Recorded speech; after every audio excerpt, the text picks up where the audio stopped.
जनपद सीतापुर मुख्यालय से मात्र 10 किलोमीटर दूर बसा खैराबाद, जहां पर हिंदुओं के पौराणिक महत्व वाले तीर्थ भुइयां ताली, जो वर्षों से लोगों के अवैध कब्जे व असामाजिक तत्वों का अड्डा बन गया था, जिसे उदासीन संगत प्रयागराज के महंत बजरंग मुनि लोगों से कब्जा मुक्त कराकर उसे एक पर्यटन के स्थल में विकसित करने का बीड़ा उठाया है और मूर्त रूप भी ले रहा है।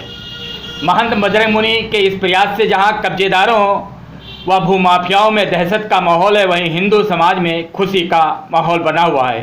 कल तक जहां पर घास फूस और जंगल हुआ करता था, आज वहीं पर राम कीर्तन व शंख व घंटियों की आवाज़ सुनाई दे रही है।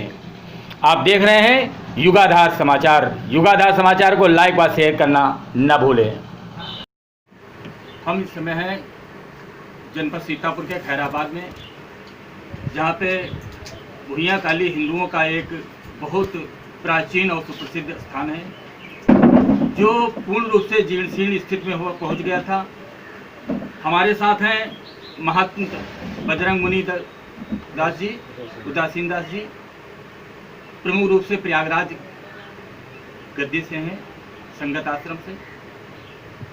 इन्हीं से बात करते हैं कि यहाँ आकर उन्होंने यहाँ पे क्या देखा और आगे की इनकी क्या योजना है। महाराज जी, युगाधार समाचार पे आपका स्वागत है। महाराज जी, आप सीतापुर आए तो क्या स्थिति देखी यहाँ पे, क्या क्या समस्या आपको हुई? इस समय जब सीतापुर आया तो मैंने सोचा कि जैसे जिला जो है लगा हुआ है राजधानी से, तो बहुत सारा विकासशील होगा और यहाँ की व्यवस्थाएं बहुत अलग होगी।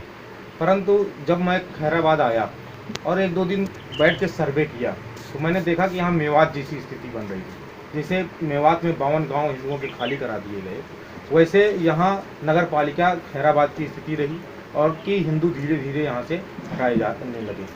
यहाँ जितने भी हिंदुओं के धार्मिक स्थल रहे, या तो उस पर मुस्लिमों का जामवाड़ा रहता था, या तो कोई हिंदू इकट्ठा होता था तो उसे मारना पीटना, उनके धार्मिक आयोजनों को विफल बनाना और वहाँ शौच करना, यही नीति थी।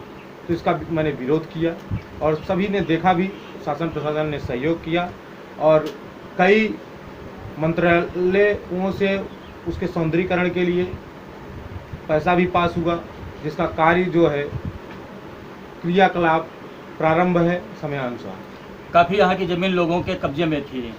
कुल कितनी ज़मीन इस आश्रम के नाम में है? जिसे इस आश्रम के नाम 3200 बीघे ज़मीन है, जो जिले के विभिन्न कोनों के स्थान में, कहीं बिसवा में है, थोड़ा लहरपुर में है, जल्लाबाद में है, उसके बाद मिश्रिक में है, करुआ कोला में है, कई जगह ऐसी है। तो सब जो है कब्जे में थी, अधिकतर मुसलमानों के कब्जे में थी और कुछ यहाँ तथाकथित जो हिस्ट्री सीटर हैं उनके कब्जे में थी, जिनका रिकॉर्ड 8 नंबर रजिस्टर और खैराबाद में है। यहाँ के कुछ राजनीतिक व्यक्ति आप पर कुछ आरोप लगाए हैं, जैसे आश्रम की ज़मीन को बेचने का, इस पे आपका क्या कहना है?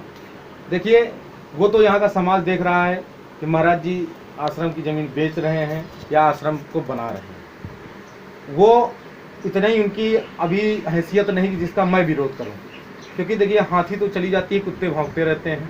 तो अगर कुत्तों के भौंकने से पलट जाए तो कुत्तों का मान बढ़ जाता है, इसलिए मैं उनका विरोध नहीं करना चाहता हूँ। समाज सब देख रहा है। इस स्थान को और विकसित करने के लिए आगे क्या योजनाएं आपकी हैं?